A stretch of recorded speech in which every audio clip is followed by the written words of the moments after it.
भगवंताला विसरणे ही आत्महत्याच. एकदा एका माणसाने पक्वाने कशी तयार करावी हे शिकविण्याची शाळा काढली. त्या शाळेमध्ये तो मनुष्य शब्दाच्या साहाय्याने निरनिराळी पक्वाने कशी तयार करायची हे आपल्या विद्यार्थ्यांना समजावून सांगे.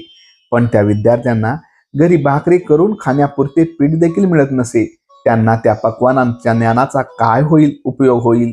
त्याप्रमाणे वेदांताच्या गोष्टी किंवा ज्ञान हे पक्वानाच्या ज्ञानासारखे आहे. जो मनुष्य वेदांताचा नुसताच अभ्यास करतो त्याला त्यापासून तसा काही फायदा होत नाही.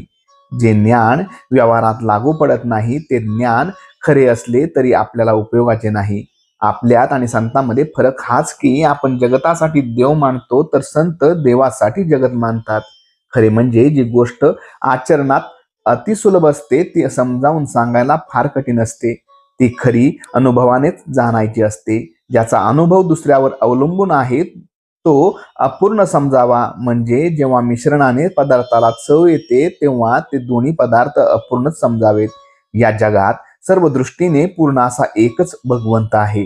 त्याला विसरणे ही आत्महत्याच आहे. तेव्हा नेहमी त्याच्या सानिध्यात म्हणजे त्याच्या नामात राहण्याचा प्रयत्न करावा. सर्व कीर्तनाचे सार हेच असते, फक्त मांडणी निरनिराळी. रामरायांनी सर्व वानरांना सीतामाईचा शोध करायला सांगितले.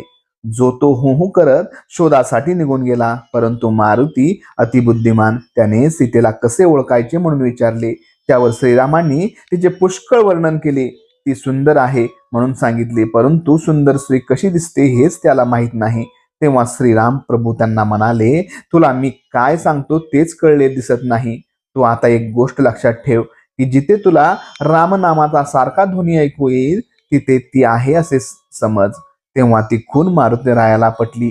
ज्याला भगवंताच्या नामाची खून मनापासून समजली त्याच्या जन्माने सार्थक झाले. त्याला परमार्थ सफल झाला. त्याला जगतात मिळायचे बाकी असे काहीच राहिले नाही. मारुतीरायांनी भक्ती फार मोठी.